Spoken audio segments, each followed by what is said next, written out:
Hi, this is Ned Siegfried from Siegfried and Jensen. As proud sponsors of BeliefCast, we hope you are inspired by Todd's weekly podcasts, which contain so many courageous stories of recovery and personal growth. Remember, it's not what happened in the past that matters, it's what happens in the future. We invite you all to work hard and be optimistic about your future. Enjoy today's podcast. Welcome back, everybody. This is Todd Sylvester with the Todd Inspires BeliefCast. As always, thank you for tuning in and for supporting me in all this. We're going on 7 years, 369 episodes. We're ranked in the top 150 in mental health in the world. It's crazy. I just pinch myself, and I give credit to my guests, not me, because it's not about me. It's about my guests and their incredible journeys and everything that they've been through. And I know, the comments I get is everyone's like, man, I needed to hear that today. So today's going to be no different. First off, a shout out to my sponsors. Thank you for supporting me. It means the world to me. Without you guys, I wouldn't be where I'm at. And again, guys, thanks for tuning in and sharing these episodes with your family and loved ones. It means the world. So today we're joined with Christy Jex Gerlach. Is that it right? Yeah, that's right. Okay, I said it correct. Christy and I, we met a little over 3 years ago. We got connected, I think, from a mutual friend. If I remember right, I'm thinking it was Tiffany Peterson, but I'm not 100% sure. We had a couple. And at the time we met, you had these big plans and you were trying to work through some things. And again, we had a great conversation, and the feedback on that show was awesome. I just can't believe it's been that long ago. I know. And then in ways I'm like, only 3 years? Yeah. Wow. Yeah. Well, you've been through a lot, and we're going to get into that. And when I say a lot, I mean, you've been through some heavy, heavy trials. That's what's most impressive about you, Christy, in my eyes, just the way you carry yourself with dignity, with grit, with faith. Those kind of things really stand out to me. I feel like I know you so well because I follow you on social media, and I just love your post. You love to dance. You love to, you're very positive. You love your kids like no other. You love working on you. Like you have dug deep more than I've seen in a lot of people, honestly. And so You've got a company. We're going to talk about this really cool course called Radiant Peace Collective, which we're going to get into a little bit later. But, why don't we start off, Christy? Tell us a little bit about you, maybe just for those who don't know where you grew up, and maybe just a little bit about your childhood. Okay. Oh, cool. So I was born in Orem, Utah, and then we moved pretty quickly after that to Kansas, where my dad got his doctorate degree in organ performance from KU. Wow. And then we moved to Lubbock, Texas. And that was, he was an organist full-time for a Methodist church there. And then we moved to Michigan to Bloomfield Hills, right outside of Detroit. And he was an organist for an Episcopal church. Oh, wow. And then moved back to Spanish Fork, Utah in 91. That's how you have to say it too, right? So yeah, that was my childhood. I am the oldest now. I've been every age order. I was the youngest for 8 years, middle child for 2 years, and then oldest for the rest of that, which is kind of unique. Yeah, that is very unique. I don't think anyone can even say that. I know. You're probably the only one that can say that, but it is what it is, right? Yeah. So yeah, I'm really close to my parents are my best friends. My siblings are my joy, and my nieces and nephew. I mean, I'm super close to my family, and we're all in the area now. So that's been awesome. Yeah. Like we said earlier, you've been through a lot in your life. When we officially met and you shared your story with us, 3+ years ago, that was kind of like the beginning of some really heavy things in your life. And I think if it's okay, let's just get kind of into that, because I want our listeners to understand what you've been through, because it's going to be so inspiring of the work you've put in to get to where you're at today even. So do you mind sharing kind of what was going on and then what you're comfortable sharing with in that area? Of course. So 3 years ago, I remember the morning that I got ready for your podcast. I remember where my life was, and that was really the very beginning of what I would call the dark night of my soul.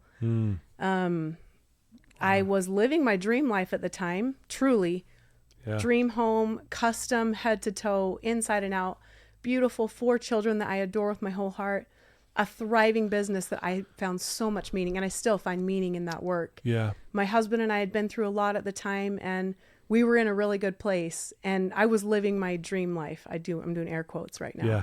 Living the literal dream Yeah. life. What happened after that was my body was doing some weird things. So I think it was starting right when right before I met with you for the first show. Yeah. I was having like a pounding heart. I couldn't sleep at night. My panic attacks were coming back, and I didn't really have a clear reason why. I didn't know why. Yeah.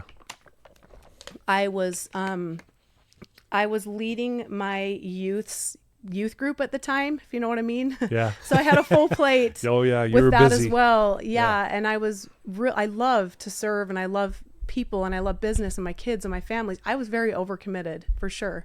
Yeah. So my body was doing some weird things, and I didn't know what to make of it. And I kept battling myself, like, you're living your dream life. Why are you not sleeping at night? Why are you not able to eat? I couldn't eat.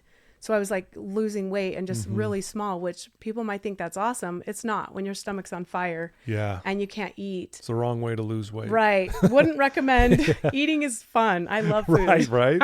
Yeah. So anyway, long story short, my intuition and my beautiful body that has my back all the time was trying to get my attention, that there were some things that I wasn't aware of. And it was time for me to take a look at them. I knew about a lot of them. In fact, my former husband and I had been separated several times because I knew about some of the things that were happening. But what I didn't know was the degree that things were happening. So bottom line with all of that, my life kind of crumbled at that point.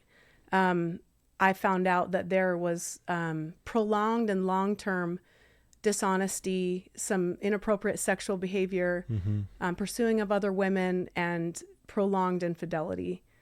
And it rocked me to my core. Yeah. That, which is understandable. And it's interesting that your body was trying to tell you something. Why do you think that? How does that happen? Man, I love my body. Yeah. I've learned a lot. Yeah. About the body and just how powerful and how in tune our bodies are. At that time, I was actually in trauma recovery therapy. Yeah. To try to recover from the betrayal that I knew about so that I could re-enter my marriage. Yeah. But what I didn't know was that my body was no longer going to allow it. So I've learned a lot about my body and how in tune and how it can really be a teacher. And when I allow it to guide me and teach me, I can learn and listen and tune in. But that's not necessarily easy in the world that we live in with all the body stuff that goes on. And so yeah, that's kind of how that happened. Yeah. So, I mean, cause you're one who, you have big dreams, hopes, you're always striving to do something big. And you were at that time, if I remember, you had a lot of these, things you were going to do. Yeah. Then you get hit with this. Just talk a little bit about how that obviously it affected you on so many levels, but I can only imagine the hopeless feeling that you may have been going through, like these dreams that you had and this is where I'm going now what? Almost feeling lost. Can you describe that a little bit? The word is disorienting. Okay. I remember just battling so many dark nights, and anyone who's been through this or who can relate can probably understand. And I went into a very deep depression. I was still showing up for my kids because that love is huge. And so, as a moms, we know you rally and you give your kids what you don't even have, which is steadiness. And I didn't have steadiness, but I knew that's what they needed. And so at that point, I really just started some really deep healing around being with my emotions instead of judging my anger and not allowing my anger about some very valid situations. I started to allow myself to feel some things. I started to go on power rides and listen to some Slipknot. And that felt really good. Yeah, right. I started to run it out. And I love it.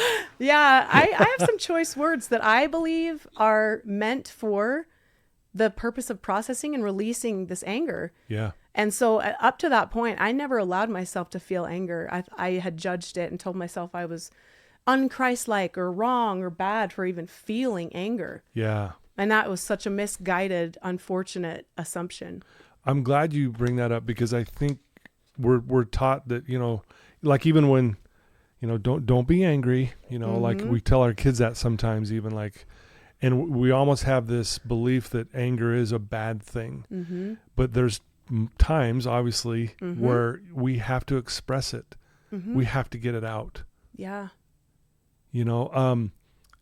This is a little side note. We had a guest speaker here the other day, and he was talking about when a lion goes after a gazelle, right, for food. If the gazelle gets away, after, the gazelle now knows they're safe. Yeah. The gazelle will lay down and shake violently. And what it's doing is it's releasing all the anxiety and the angst from almost losing their life. And it's kind of like, you banging your head to Slipknot. Oh, yeah. Right? My Jeep, I remember just pounding that, like, the drums. Did you feel like that's what was going on? You were kind of purging? Oh, absolutely. I will say this is my own misunderstanding. There were some cultural beliefs tied to some religious things that I misunderstood grossly. I was reframing the word charity to mean my needs don't matter. And at that point, when I woke up to that truth, I couldn't unsee it. Wow, you're right. When I started to wake up to, wait a minute, but charity for me too. My needs matter. And my body, my beautiful body was getting my attention. Christy, your needs matter. Pay attention. I'm trying to get your attention. And so for me to feel that anger was actually sacred. It was a sacred experience for me to allow myself the space to process things, some anger from my brother passing away. When I was a 9-year-old little dolly, I didn't allow myself to feel any of that. Yeah. I just said, I got to be perfect now. I got to make everybody happy. Nobody told me that. That's the observation that I made. Yeah. And so, yeah, it was a really beautiful process of going through that. And my cheeks are getting hot talking about it because it's sacred to me. And I have my own back now. I didn't have my own back. I literally was just like, whatever works for everybody else, that's what I'm going to do. If my needs matter, it's going to cause a huge mess for everybody around me. Wow. So I just self-betrayed. But then when I woke up to that, like I said, it was one of those things, once you see it, you can't unsee it. Yeah. So that served me as such a beautiful teacher. Anger's powerful. There's energy there. It's beautiful. Yeah. Acting in anger isn't beautiful. Right. Feeling and processing anger in a healthy way is so healing. Yeah. And that was really step one for me. I didn't plan on talking about anger today, but here we are. But for sure, it was part of my journey. And I've got a whole playlist of my songs that helped me carry that out in that season. Yeah. Were you, at the time, having someone help you navigate this? Were you seeing someone? Yeah. And talk about that, maybe that journey too, and how that was helpful. Oh, absolutely. So I am an advocate for any sort of support, whether that's a coach that you resonate with, a therapist, there's all energy workers, there's all sorts of modalities, and I do them all at different seasons of my life. Yeah. At that time, I was very in depth working with a trauma therapist.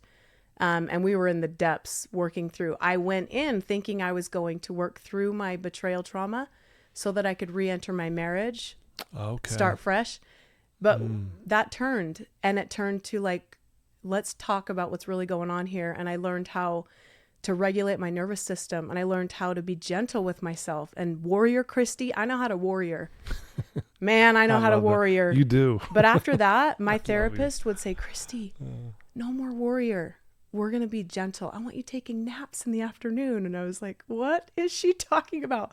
I got to go. Like I was in fight or flight for so long that my nervous system was just shot. So that was a really beautiful process of just allowing my emotions, learning how to do that. It sounds so weird, but learning how to actually be present in my body and safe in my body to feel these big emotions and reconnect with me.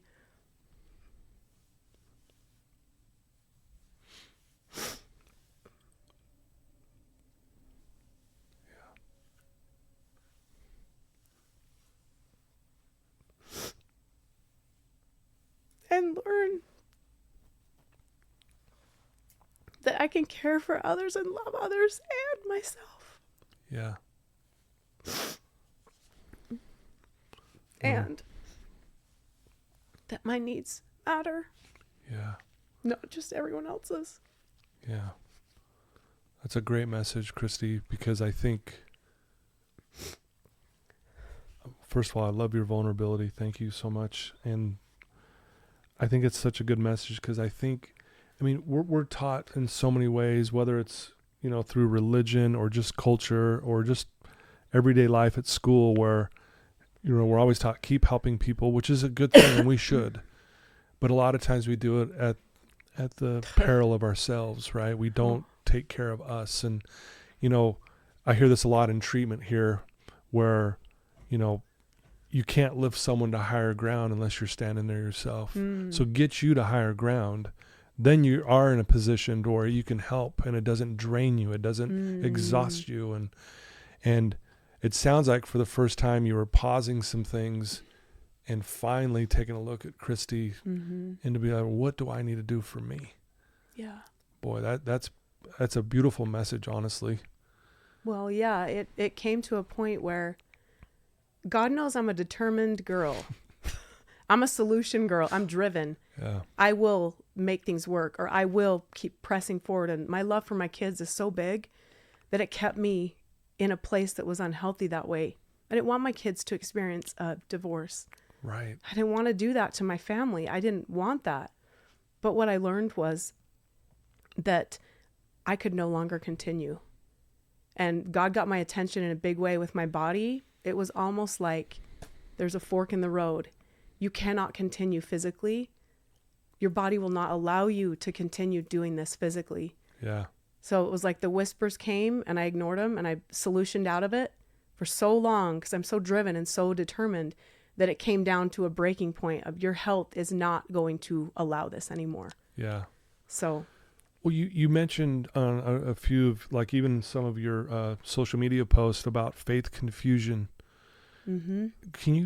What does that mean? And what was that part of, like, when you were, talking about charity, what you said earlier, was that kind of the confusion? Oh, man. Was that part of what you're talking about? Oh, yeah.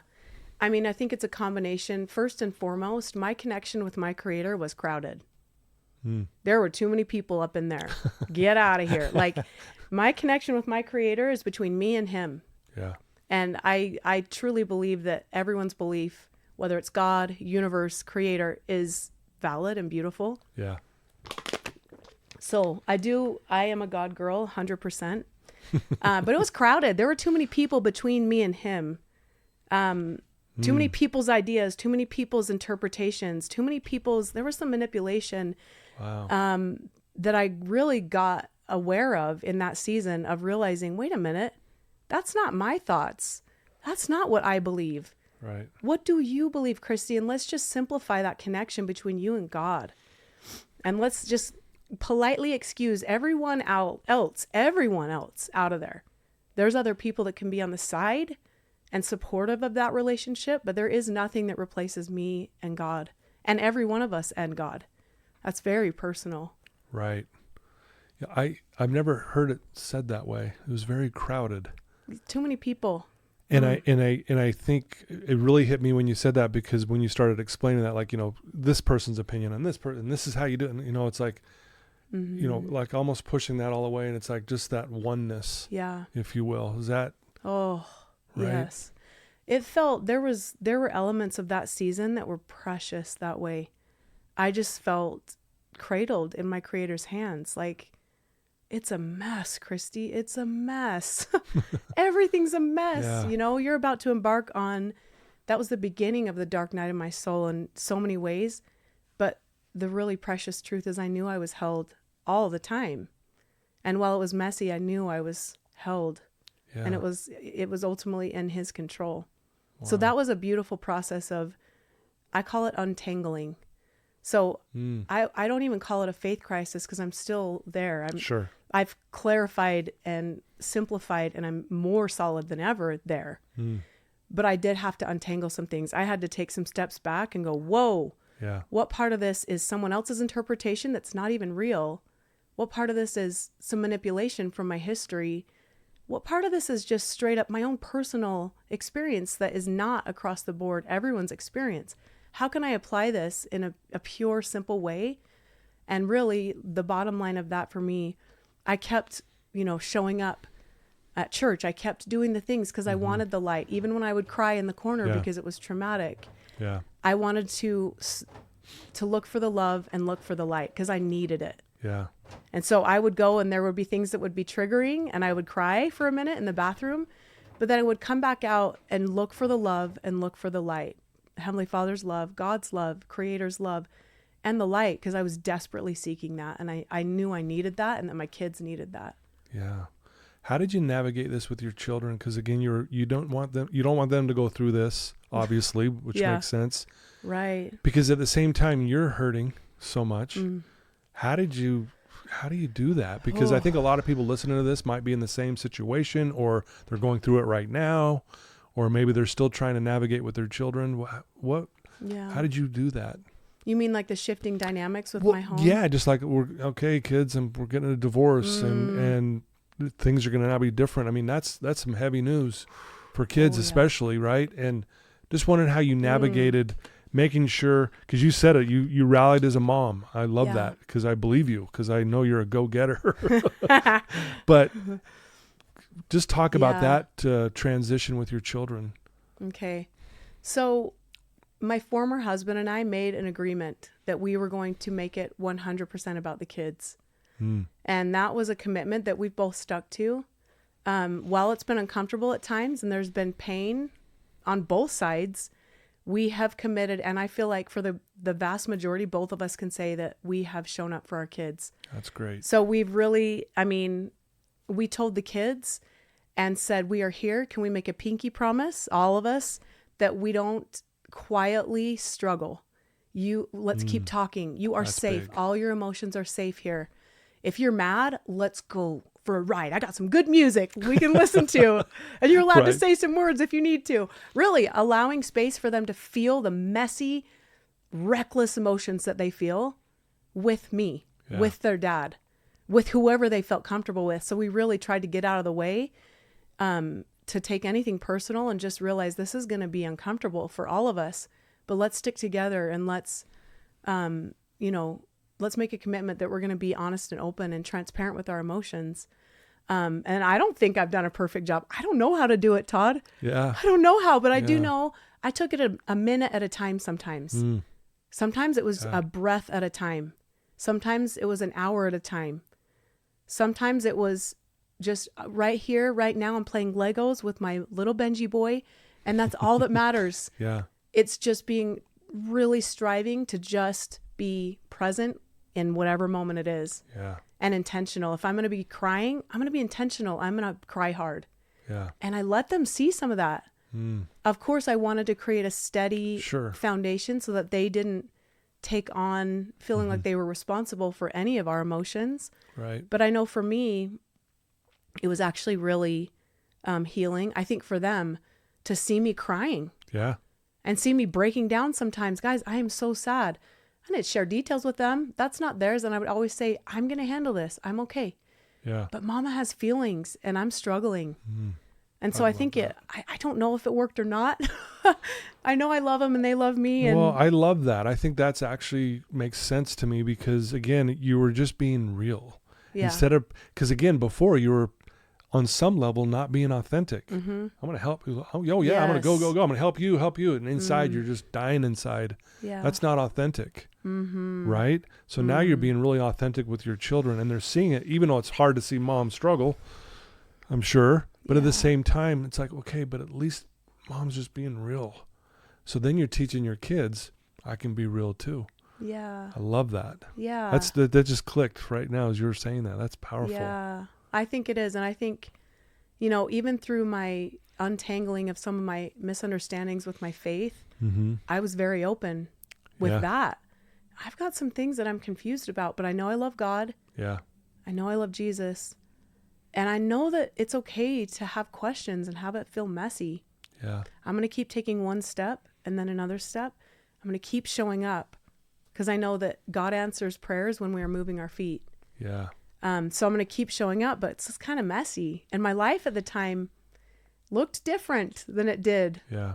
Some of my choices and the place that I was at and the things that felt aligned, it was different than my previous life, but it was okay for me to have a season that was messy. And I learned through that things I couldn't have learned the way I was living before. And so it was really healing for me to be really open and just say, I have these different feelings, but I just think it's going to be okay. Yeah. It feels messy right now, but I know that it's okay to have questions and keep taking steps forward. Yeah. Wow. Well, thanks for sharing all that. I mean, there's so much we could sit there and delve into. You go through this and you're still probably working on things, obviously. Oh, yeah. And, but it's interesting that things are like, I mean, from the outside, man, it looked like pretty dang good for you. You met Matt and you're married to Matt now, and shout out to Matt. Oh, good for you guys. Matt, he's the best. And, again, you're working hard on making sure your kids are where they need to be. You're working hard on you. Yeah. Talk about maybe how did you get to this point, and what were some of the, and this is a big question, what are some of the biggest lessons you've learned? And I know there's probably a million of them, but if you could maybe point a few out for us that you've learned through this process. That's a big one. There's so many. I'm like, let me pull out my notes on my phone. We can talk for hours. I would say, I'm going to throw one out. Okay. You've learned resilience in a level. I mean, think how resilient you've been. Even in your darkest moments, you're here. I mean, think about it. You're sitting here with me today. That's unbelievable to think the depths. Have you ever heard the greater the darkness, the greater the light? Oh, yeah. I mean, think about that. That's kind of, and it's like you're now at least basking in some light again. But you were in the depths of probably the darkest it's ever been. That's one thing. I'm glad you said that, because that really brought up one of my greatest treasures from this whole experience is the depth of my compassion. I thought I had compassion for humans and their pain. I did not have a clue. And I can honestly say I don't have any judgment for anyone and what they do. There are parameters. Sure. There's straight evil in the world, right. And that's different. Yeah. But what I am saying is what humans do when they're in great deals of pain sometimes can't be understood. And it doesn't need to be. Yeah. And it's nobody's business. Yeah. And I think for me, I had to let go of the possibility. I had to embrace the possibility that I would be misunderstood. Yeah. Not everyone knows the story. No, people don't know the whole story. Right. And I don't have a desire to share that, because I don't have a desire to be understood, because I understand that everyone has flavors of pain. Yeah. Every human listening to this, every human on the planet has some sort of pain that literally breaks their heart. Yeah. And so this experience has carved out such a deep space for me to have just huge compassion and empathy for what people go through, and just no judgment with what people's choices are. Surrender. We never know what's going on in people's hearts. We never know the pain they're dealing with, and it's none of our business to know. Yeah. We don't get to understand. Right. It's why we don't get to judge. Yeah. Because it's none of our dang business what people are dealing with. Wow. Their pain is underneath whatever is going on. Yeah. And so for me, it really has carved out compassion like I never could have imagined. Dang, that's powerful. What do you think of this statement? Life happens for you. That is so interesting. Really, if I boil everything down, the things that I'm learning, really boiled down the things that I want to share, that I feel compelled to share, it's this set of questions. Okay. And it's uncomfortable to answer this sometimes. When we're in the darkest place, it's not comfy to answer this question. We might want to be mad, and that's okay. Do I truly believe that God has this? Do I truly trust God to have this? Do I truly believe that all these things are perfect divinely? They are a freaking mess. But do I really believe that it's divinely in perfect order? And then do I truly trust myself and the process? those simple questions are so foundational. But to me, if I can work to get myself even 1 degree closer to answering yes, even if it's just, can I tolerate the possibility that maybe this is in divine order? Can I even tolerate the 1% shred that there's some divine order in this? It's a freaking mess, but is there 1%? If I can tolerate that being a possibility, that's winning.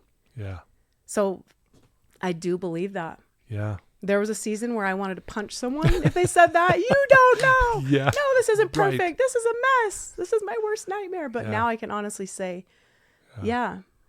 No, it's very well said, and I love how you detailed it the way you have. Have you ever heard of the book The Little Soul in the Sun by Neil Donald Walsh? No. I think I have an extra copy. I'm going to give it to you. Really? It's a children's book. Oh. And it you will love it. It will be probably, I would be shocked if it won't be one of your most favorite books you've ever read. Oh, I'm excited. And it really talks about how we have to go through certain things in order to appreciate. Like, what if, I mean, just talking out loud here, what if you had to go through all of this, all of the hell you went through, so you could have the compassion on this level because of what you're going to do now with your life will allow you to be so compassionate because you're going to help people who are going through the same hell. I mean, what if that was the reason? I mean, I know we're talking out loud and there's probably a million reasons, but I just think it's so beautiful.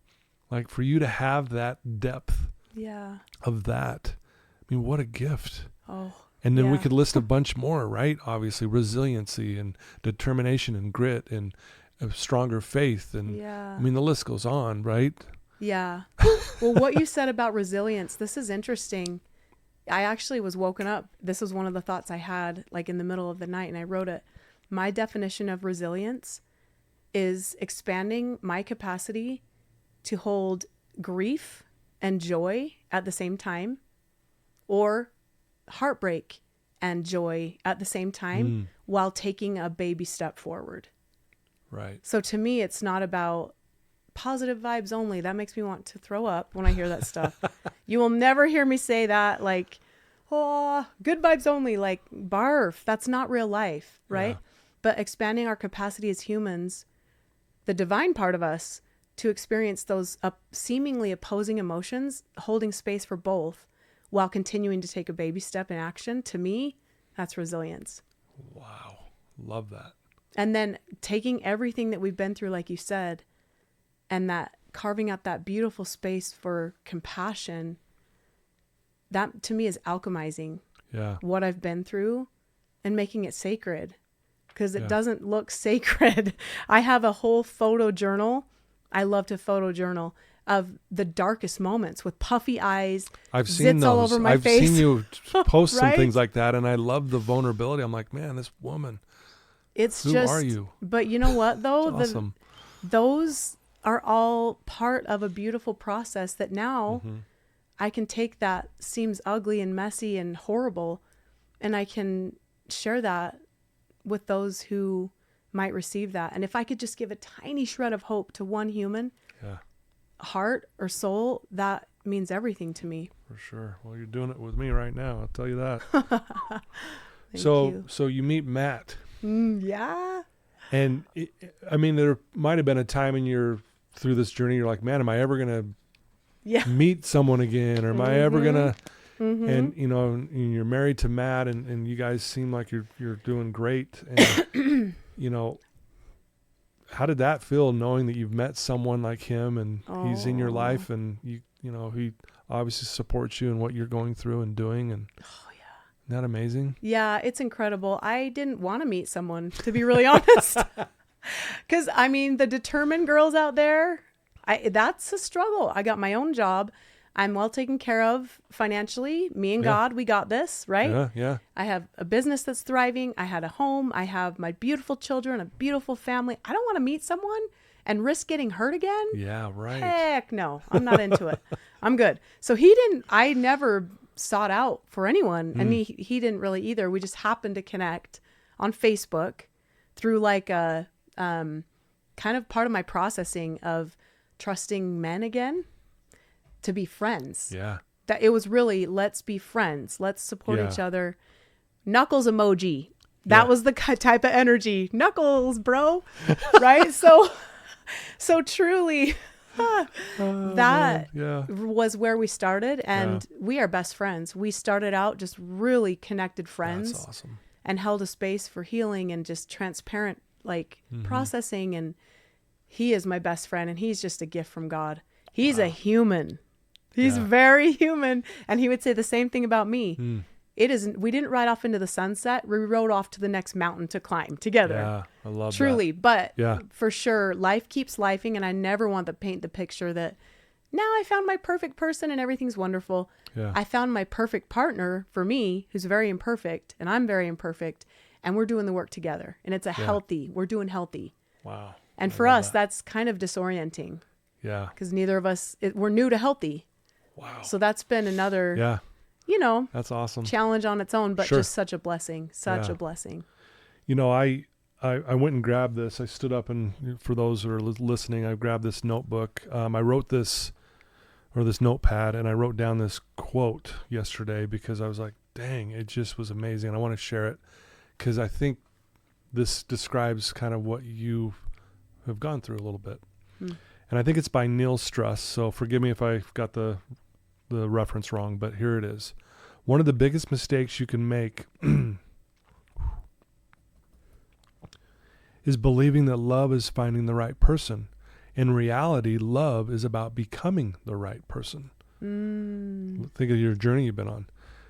Don't go looking for the person you want to spend the rest of your life with. Become the type of person you want to spend the rest of your life with.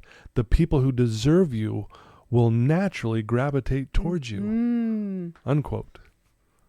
Right? Mic drop. Wow. Didn't I just say that? Yep. There was no seeking. Yeah, that's what I'm saying. So Wow. that's why I went and grabbed that. I'm like, Chris. No way. Yeah. Wow. Yes. Yeah, I absolutely. I do. I mean, there's a lot to come. I want to talk about that stuff. I want to talk about. Sure.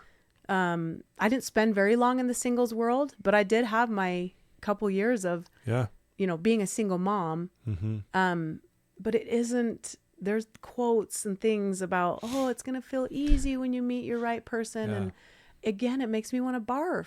Yeah. Because I'm like, no, that's not, we're painting this reality that isn't real life. Right. And so then it makes people feel like, well, what am I doing wrong? Because I can't find that person where it feels easy. There's always struggle. Well, that's called opposition that's meant to refine us. That relationship, I believe, is the one that's going to refine us the most because it's so close. Yeah. But what a sacred work to hold a mirror for each other and do that work. Man, it's messy. Yeah, right. But it's beautiful. It's beautiful at the same time. Yeah. Yeah. Change is messy. Oh, man. It is. But it's what it needs to be like in order to be better, to be purified, if you will. Yeah. Right? It's a messy process.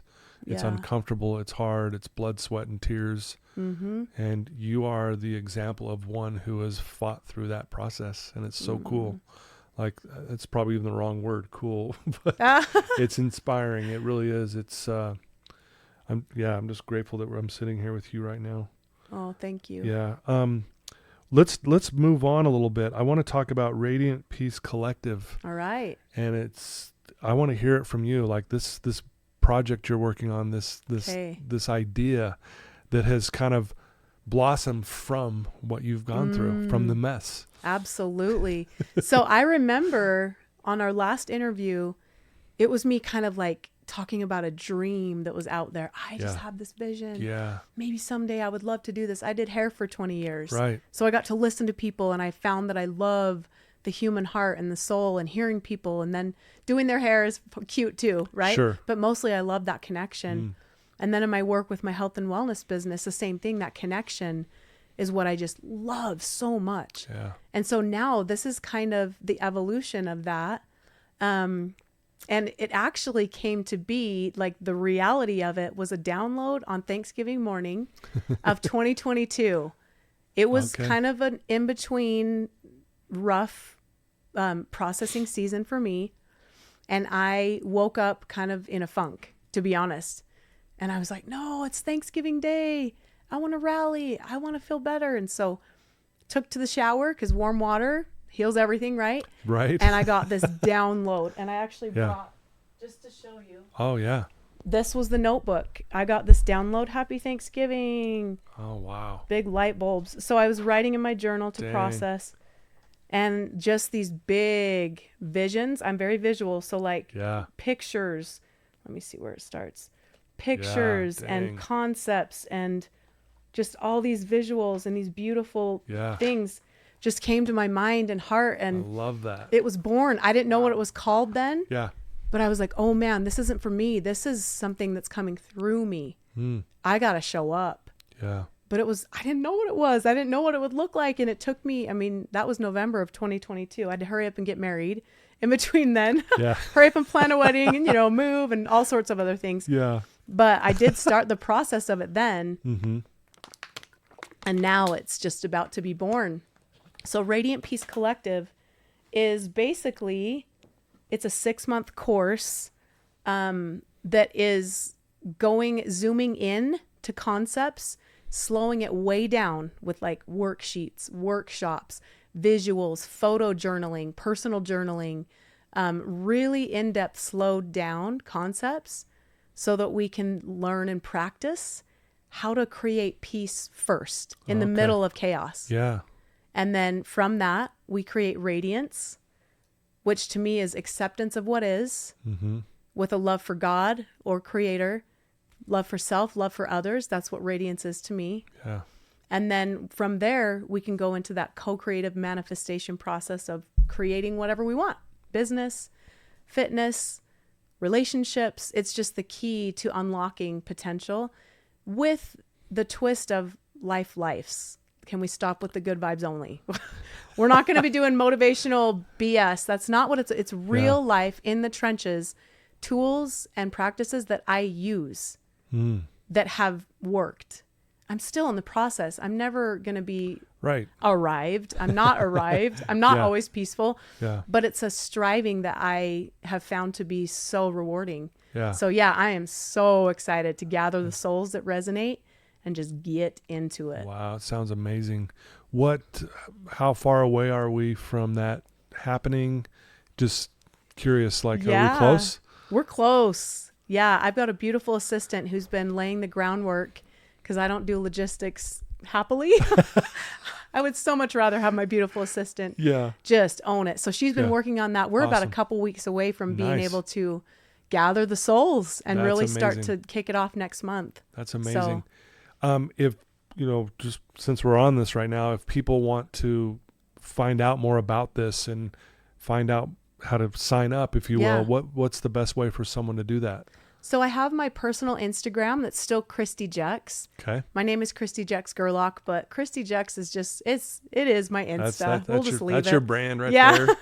So that will always have some sort of link. Okay. And then I do have an Instagram that is just a baby that I'm just growing, Radiant Peace Collective. Okay. But it's just a brand new baby. So we'll be cultivating more there as the weeks and months come. And I'll put that in the show notes, Okay. both those links, so they can just get right to it. Awesome. And obviously if they want to contact you and ask you any other questions you may have, and what all the other stuff that you do and coaching and things like that. Oh, I love it. I would love it. We'll make sure we direct people in that area.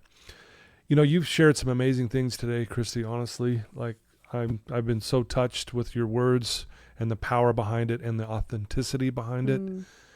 If there's someone listening to your voice right now that's in a dark place and they are in the depths, what would you tell that one person listening to your voice right now? Oh, first I would give you a hug and just breathe. Sometimes that's all we need. No more good advice. No more fixing. Just, I'm breathing with you. You're not alone. You're not alone. I'm with you energetically. Todd is with you energetically. As a human family, we share pain together and triumph and joy. And there's unseen support that's undeniable that you are never alone. It's not possible. Wow. Just keep breathing, and we are breathing with you. Sometimes that's all you can offer someone is just, I'm breathing with you. Yeah, I love that. Because again, I think sometimes we try to be over positive as you've been talking a lot about right now. And sometimes we just go, you know what, that's not what I need right now. Nope. And I think I love that. I'm just going to hold you for a minute, and we're going to just breathe and just know that you're not alone in this journey of chaos, if you will. You're held. You know, you're just held. so held. Well, and it's so beautiful that you said that, because you talked about the depths of compassion that you've learned through this. That is compassion in action. Wouldn't you say?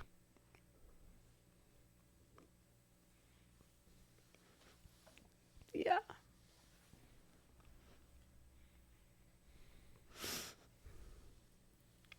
We're in it together. Yeah. For sure. No matter the flavor of pain, we're all in it together. Yeah. And there can be joy in the pain too. Yeah. But we are just all experiencing it together. Yeah. I think that's the kicker when you're in that dark place, is feeling like you truly are alone. Yeah. But that's just not possible. It's not. And compassion and sympathy and love and those things can kind of all mesh together. And I saw this the other day too when I was doing some studying, where it was said, like, the saint used to be the sinner. The saint used to occupy the same place as the sinner. The saint's just a little further down the road in development. That's it. Yes. So we can look at people who are suffering and go, I've been there. Right there. And I still have my own sufferings up here, but I've been right where you're at. So yeah, that's why I loved what you said, is like, you know what, I'm going to just hold you for a second, because I get it. Yeah. And that's probably what you needed in those moments too, Christy. Oh, yeah. Right? Just more than anything else. Just the assurance that someone's with me in the trenches, feeling my pain, not trying to fix it, not trying to hurry it up, not trying to invalidate it by, it could be worse. Oh, BS. Breathe. Right. Just keep breathing. It hurts. I know.